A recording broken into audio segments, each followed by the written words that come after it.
Bonjour, bonsoir, selon l'heure à laquelle vous écoutez cette vidéo, bienvenue sur notre chaîne Karaté Expert. C'est le lieu où on réfléchit sur le karaté, sur les passions, sur nos passions, notre passion commune qu'est le karaté. Et nous partageons les petites choses qui peuvent nous faire réfléchir. Ça peut être un petit plus ou ça nous permet en tout cas de partager sur cet art que nous aimons plus. Aujourd'hui, nous réfléchissons sur l'africanisation des arts martiaux. Parce que dernièrement, dans un échange avec des gradés, des grandes sommités de l'art martial dans notre environnement, on s'est rendu compte qu'on parle du karaté comme quelque chose d'externe, alors qu'il est pratiqué au niveau de l'Afrique depuis des dizaines et des dizaines d'années. Au niveau du Cameroun, c'est au minimum dans les années 50, avec Maître Pout et d'autres maîtres qui étaient justement des précurseurs de ce karaté-là. Et on peut se rendre compte qu'en Afrique, lorsqu'on parle du karaté, on a toujours oublié cet aspect de la culturation, cet aspect de faire en intégrant nos propres concepts à nous. Parce que lorsqu'on fait quelque chose avec passion, il est important de le faire en le rendant le plus naturel possible. Mais lorsqu'on rend le plus naturel possible en faisant juste selon comment les autres font, alors ça devient un grand problème. Par exemple, le karaté en lui-même, en tant qu'art, une boxe, parce qu'en fait, le karaté vient de Todé, qui veut dire boxe venue de Chine. Boxe de poids venue de Chine, ou le Todi. En réalité, cette boxe-là n'est qu'une particularisation de ce qu'on fait déjà dans beaucoup de peuples. Ce n'est qu'une particularisation des techniques qui se trouvent aussi dans plusieurs endroits. Ça veut dire, lorsqu'on va voir, par exemple, Urazuki, Urazuki se fait déjà au niveau de la boxe. C'est ce qu'on appelle l'uppercut.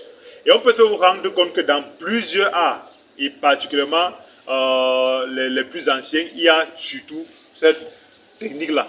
Donc, le faire ça selon la vision seulement japonaise, c'est aussi un problème parce que nous avions déjà cette technique-là en avance. Lorsqu'on rentre donc dans l'africanisation de l'art martial, ce n'est pas de dire qu'il faut faire comme nos frères qui disent qu'ils sont spécialement des religions kamites. Non, ce n'est pas de dire que tout vient de l'Afrique. Nous ne voulons pas dire que, effectivement, même si tout vient de l'Afrique, le problème c'est qu'est-ce qu'on en fait aujourd'hui. Le problème c'est comment on l'adapte aujourd'hui pour que ça puisse résoudre les problèmes des êtres humains d'aujourd'hui. Il est bien beau de dire le spaghetti, le blé vient d'Afrique, mais le spaghetti ne vient pas d'Afrique. Donc on ne peut pas penser que parce que quelque chose a d'origine africaine, tout ce qu'on en fait, on va se taguer de l'origine, et ça n'apporte rien d'avoir quelque chose de l'origine africaine. C'est certes, l'Afrique est le berceau des savoirs, mais aujourd'hui, la plus-value pour nous, c'est de pouvoir se dire qu'est-ce que nous pouvons en faire pour que la vie humaine d'aujourd'hui soit améliorée avec la connaissance qui peut-être vient d'Afrique, mais qui nous est donnée par les autres. Ça veut dire le karaté, même si on arrive à se dire que Bodhidharma lui-même, Dhamma-Guruma, avant d'aller de l'Inde vers le temple Shaolin en Chine pour fonder justement l'ensemble des arts internes et externes de la Chine. Et plus tard, ça quitte la Chine, le Todé quitte la Chine, le Kung Fu quand ça arrive en Chine, ça adapté par quand ça arrive à Okinawa, c'est adapté par les peuples d'Okinawa pour faire ça de Todé. On peut se rendre compte que quelle que soit cette migration-là, on pourrait se dire que Bodhidharma lui-même a appris ces arts-là à partir de l'Afrique. Oui, mais aujourd'hui, l'art qu'on pratique n'est plus le même que Bodhidharma a importé d'Afrique. Ou que les précurseurs qui ont appris cet art-là à Bodhidharma ont pris quelques centaines ou quelques milliers d'années en Afrique. Ce n'est plus la même chose. Donc nous ne pouvons pas nous taguer juste de dire le karaté à l'origine africaine. Mais aujourd'hui, c'est qu'est-ce qu'on a fait de karaté qu'on a aujourd'hui. Est-ce qu'on va le faire surtout comme les Japonais? Par exemple, c'est une parenthèse, je vais dire, j'ai commencé ma formation en karaté dans le style Shotokan. Et aujourd'hui, on peut se rendre compte que c'est un style le plus répandu dans beaucoup d'environnements. Et aujourd'hui, on se rend compte que cette capacité d'être répandue a malheureusement fait que les gens ont l'impression que le seul karaté, c'est le karaté Shotokan. C'est pour ça qu'il y a beaucoup de personnes aujourd'hui qui sont de très grands gradés, mais qui ne savent pas que le karaté ne s'arrête qu'au Shotokan. Et donc, quand on échange avec eux, on se rend compte qu'ils se disent qu'après le Shotokan, il y a quoi? Pourquoi les autres? Mais naturellement, pourquoi je quitte le Shotokan? Je quitte le Shotokan pas parce que j'ai un problème philosophique avec le Shotokan, mais parce qu'à un moment donné, je me dis, après avoir fait tous ces éléments-là, il y a une limite. Et cette limite-là, c'est une limite qu'il y a dans toute chose. Toute chose qui il n'y a pas de la profondeur forcément, je ne dis pas que c'est le cas forcément du Shotokan, mais lorsqu'on est dans un système d'apprentissage, lorsqu'on arrive à un certain niveau où on est dans un plancher, on n'apprend plus rien, on se rend compte qu'il manque quelque chose. Alors, pendant que j'évolue, au niveau du Shotokan, avec ma taille, vous pouvez voir, j'ai plus de 2 mètres de hauteur. Avec ma taille, pendant que je travaille le Shotokan, mes sensei, ils ont l'habitude de me dire, lorsque je suis là, on m'a appris que Zenkutu Dashi, en fait, mon genou doit cacher mes orteils. Et c'est en réalité, c'est une position où, dans cet état-ci, je suis en Zenkutu Dashi. Mais mes sensei avaient toujours l'habitude de dire, il faut descendre plus. Et pour eux descendre plus, le niveau qui les satisfaisait, c'était de me faire le karaté comme ceci. Et comme ceci, je suis extrêmement mal à l'aise parce que je ne peux rien faire d'efficace. Je peux faire les techniques pour leur montrer que je les fais bien, mais je ne peux rien faire d'efficace parce qu'à cet état-ci, je ne peux pas me défendre parce que le poids que j'ai ici est trop. Or, les gens qui ont formalisé le Shotokan comme O-sensei Gishi Funakoshi et son fils Jagoro Kano, son fils Jigo, son fils le jeune Funakoshi qui est même moi avant lui, en réalité, c'était des personnes de taille assez petite. Et pour eux donc, faire ceci les mettait à l'aise et c'était suffisant pour faire la technique. Pourquoi? Parce que lorsqu'on évolue, on se rend compte que les gens ne se posent même pas la question à quoi c'est Zenkutu Dashi. Est-ce que Zenkutu Dashi c'est juste pour travailler au sol? Et dans ce cas-là, je demandais à mes sensei pendant longtemps, pendant des années, pourquoi est-ce que vous voulez que je travaille comme ça? Et la seule réponse, et c'est pour ça que c'est très dangereux souvent de donner des réponses simplistes à des personnes qui vous posent des questions, parce qu'on ne pose pas des questions pour rien. Et de donner les réponses, première chose, il ne faut pas donner les réponses aux gens du genre, prends ça comme ça. Il faut justement expliquer et essayer de faire ce qu'on appelle motiver ta réponse. Pourquoi? Parce que les gens peuvent toujours ne pas être des gens qui connaissent beaucoup de choses, mais chaque être humain peut savoir si la réponse à sa question n'est pas satisfaisante ou pas.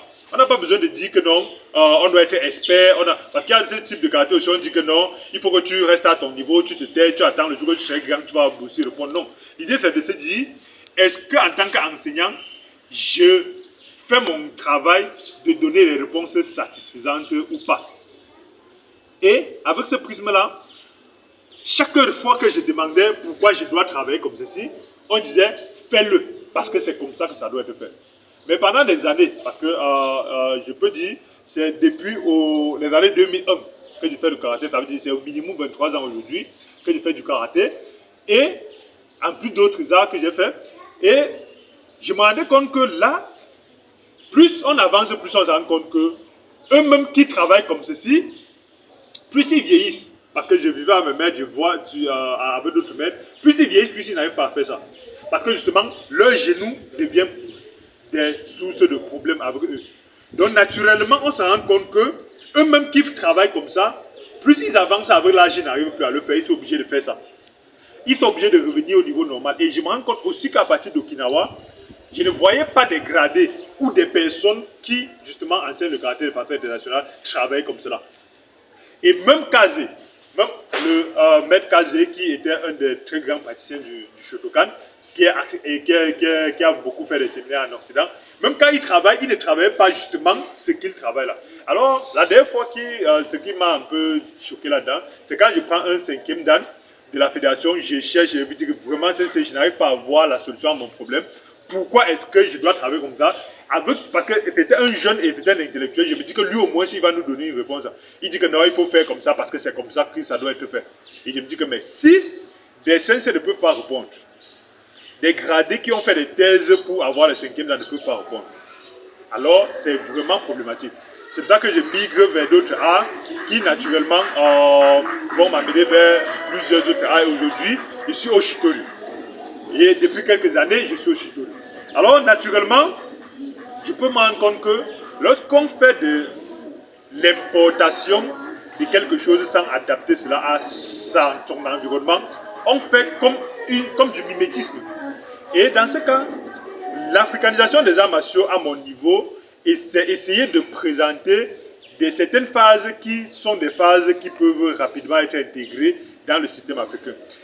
Dans les arts martiaux, on peut se rendre compte que le Budo, globalement, dernièrement, on échangeait encore avec des maîtres qui disaient que le Budo, c'est du sport. Et que le Budo, n'importe qui peut faire le Budo à sa façon. Non. Le Budo a été codifié et nous n'allons pas entrer là-dedans. Il y a des vidéos là au-dessus qui parlent du Budo. Et le Budo en lui-même, à la base, c'est une formalisation des techniques guerrières des samouraïs. De la manière de vivre, de la manière d'être des samouraïs qu'ils ont intégré à travers leur expérience qu'ils ont eue sur le champ de bataille.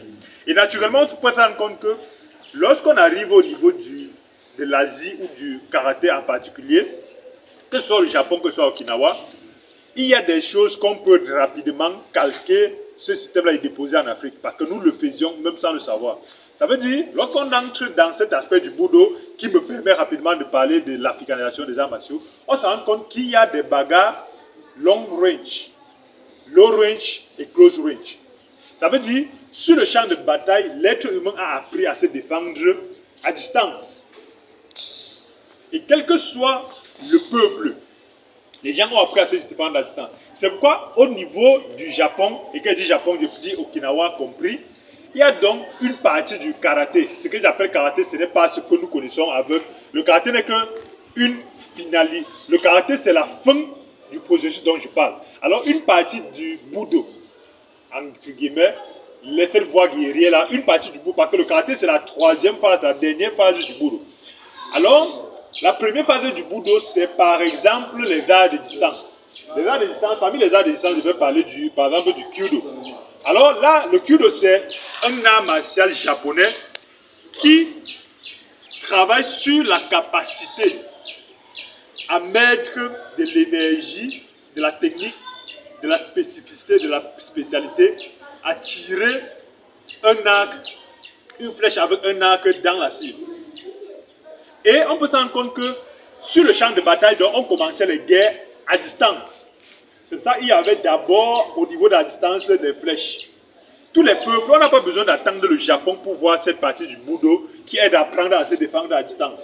Le deuxième point, c'est lorsqu'on a fini de se défendre à distance, on entre donc dans le moyen niveau, dans le niveau moyen du combat, qui est de combattre donc avec les épées ou les arcs, ou les bâtons, les épées ou les bâtons, ou le kobudo.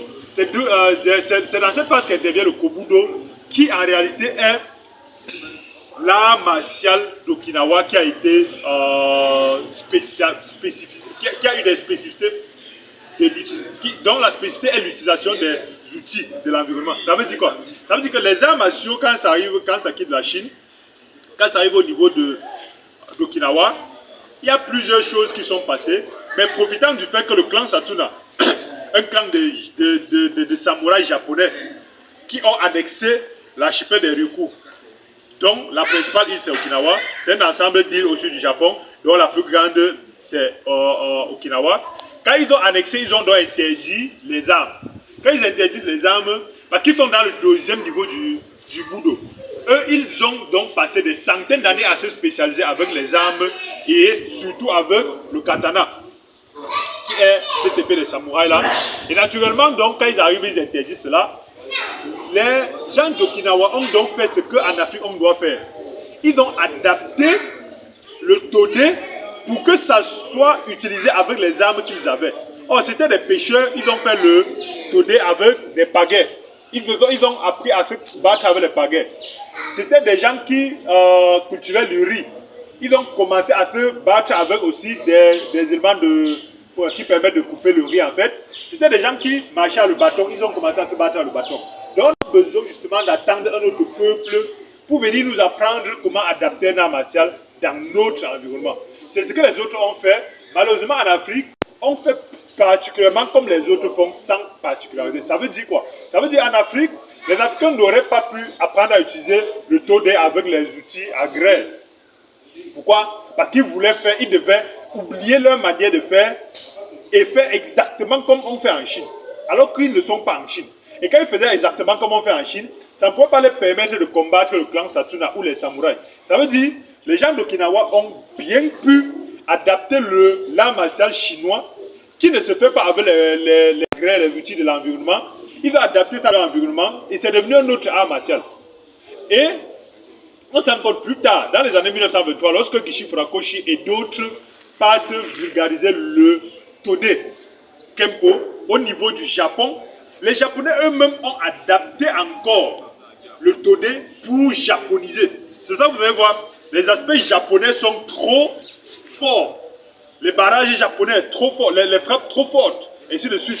Et ils mettent plus de la force, plus de l'énergie. Alors qu'au niveau d'Okinawa, on met plus de la souplesse, plus de la respiration, parce qu'ils ont cette mentalité du fait que ce qu'ils font quand même, c'est venu de la Chine, et de la Chine, c'est beaucoup d'énergie interne. Alors au niveau de l'Afrique, qu'est-ce que nous pouvons faire à notre niveau? Nous pouvons toujours prendre les trois niveaux du judo.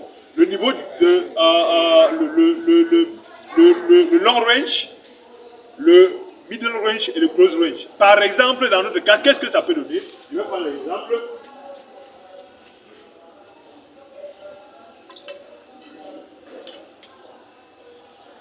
Au niveau du long range, nous n'avons pas eu... En Afrique, on a toujours fait le budo, l'art de la guerre. Et en Afrique, on a toujours eu des arts. On a toujours eu des arts. Et ça fait partie du karaté. Ça fait entre guillemets, ça fait partie du budo. Ça veut dire, en Afrique, on a toujours eu des arts, mais l'Africain aujourd'hui pense que c'est à partir du Japon qu'on va l'apprendre à tirer l'arc. Justement parce qu'il n'a pas pris la peine de traverser pendant milliers de siècles pour avancer et industrialiser soit les arcs, parce que c'est peut-être rare de voir, les Européens ont industrialisé l'arc, au point où il y a des arcs avec des longues vues, il y a des arcs avec une souplesse particulière, avec des fils particuliers. Nous avons laissé notre connaissance du budo aux autres. Et ce sont les autres qui viennent nous apprendre à tirer l'arc, alors que ça fait partie c'est une partie du karaté, c'est une partie du budo. Ça veut dire, un Africain n'a pas eu besoin d'un Japonais ou d'un Chinois pour apprendre à tirer l'arc. Et aujourd'hui, les pratiquants du budo ne se rendent pas compte que le kudo, qui est un art japonais, qui est la japonisation du tir à l'arc, avec des éléments spirituels, avec des éléments de la manière d'être, avec des éléments de la manière de marcher, parce qu'ils ont une manière de marcher, une manière d'être, et les résultats de ça sont lesquels? C'est qu'ils sont extrêmement forts dans cela. Ça veut dire que s'ils en vont en guerre, ils sont capables de tirer peut-être à 150 mètres sur une cible qui a la taille d'un cafard. Pourquoi? Parce que justement, ils ont adapté l'art martial pour le rendre plus interne à leur culture. Ce que nous n'avons pas trop l'habitude à faire en Chine, en Afrique, parce qu'en Afrique, nous importons les choses, nous faisons sans le comprendre. Parce que lorsque je parlais par exemple du Zenku Dashi, les gens qui enseignent le Zenku Dashi oublient en fait que le Zenku Dashi en lui-même n'est pas une position forcée d'être. On ne reste pas Zenku, c'est une position de transition. Toutes les positions en karaté sont des positions de transition. Mais les gens ont cru que ce sont des positions statiques. En karaté, en karaté, les positions sont des éléments de transition. Donc, vouloir que quelqu'un bloque en faisant comme tu dis pour faire des techniques, il ne se rend pas compte qu'en réalité, on a montré ceci, c'était une manière de bouger. Et le Zenku Dashi a aussi un autre élément, c'est que c'est un blocage de force. Ça veut dire que le Zenku Dashi, c'est je penche mon poids en avant et je bloque avec mon pied pour que lorsque je frappe, je peux lâcher et le poids, en réalité, donne plus de force à la technique. Donc, le Zenku Dashi, en fait, c'est le blocage du poids qui donne la force à la technique. Donc, ce n'est pas le pied qu'il faut plier pour que ça se fasse mal, pour se bouger les rotules, mais c'est cette capacité-là d'utiliser des principes. Et ces principes-là, lorsqu'ils ne sont pas compris, on se retrouve en train de faire le karaté des autres sans comprendre à quoi ça me sert à moi. Donc, en Afrique, on n'a pas besoin de l'autre, du japonais ou du chinois pour nous apprendre à tirer l'arc, parce que depuis des milliers d'années, nous tirons l'arc. Et ça fait partie du karaté, ça fait partie du kudo, ça fait partie du budo. Et ça fait partie de tous ces éléments-là. Et c'est justement le combat de la guerre à distance. Le deuxième élément,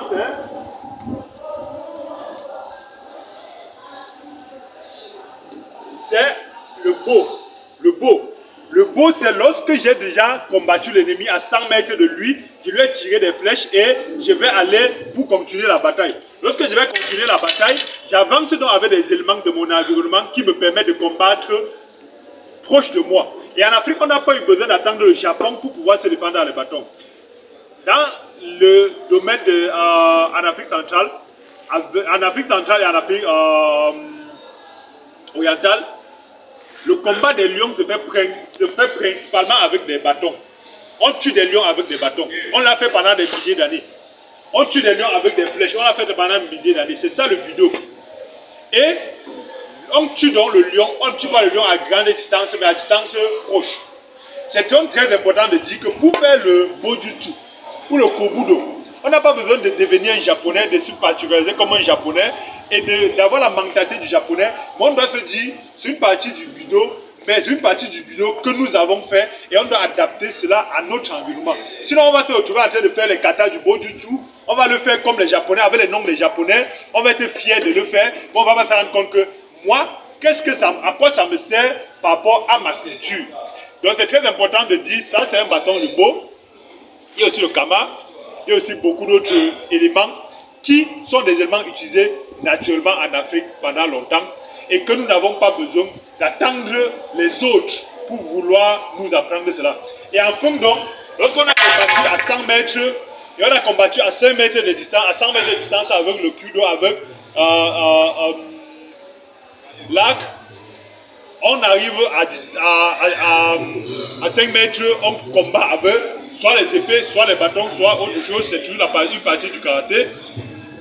On peut appeler ça le kobudo, c'est une partie du budo qui est le kobudo et qui est fait aussi dans plusieurs arts. On arrive donc à la finalité qui est le karaté. Le karaté, c'est lorsque j'ai combattu à distance, j'ai combattu à moitié distance et je suis maintenant dans le corps à corps. Et dans ce corps à corps, on peut donc naturellement utiliser les techniques du karaté, qui en réalité, c'est toujours des techniques de combat qui ne sont pas tellement éloignées de ce que nos ancêtres ont fait. Donc l'idée n'est pas de dire, nous allons définir que les arts martiaux ont d'origine africaine. Non, nous devons juste dire que nous devons réfléchir. Comment est-ce que nous réapproprions de la notion de budo que les Japonais ont formalisé. Ce n'est pas des notions extraterrestres, ce n'est pas des notions asiatiques. Ce sont des notions juste que nous avons laissé ça asiatique parce que nous n'avons pas compris ça selon notre domaine. Donc, il n'y a pas d'art au niveau du Japon qui n'a pas été fait ailleurs. Et s'ils ont formalisé, nous ne devons pas devenir donc des mimes du Japon. Nous ne devons pas faire du mimétisme. Nous ne devons pas non plus changer le contenu, mais nous devons comprendre le contenu selon notre culture et notre tradition.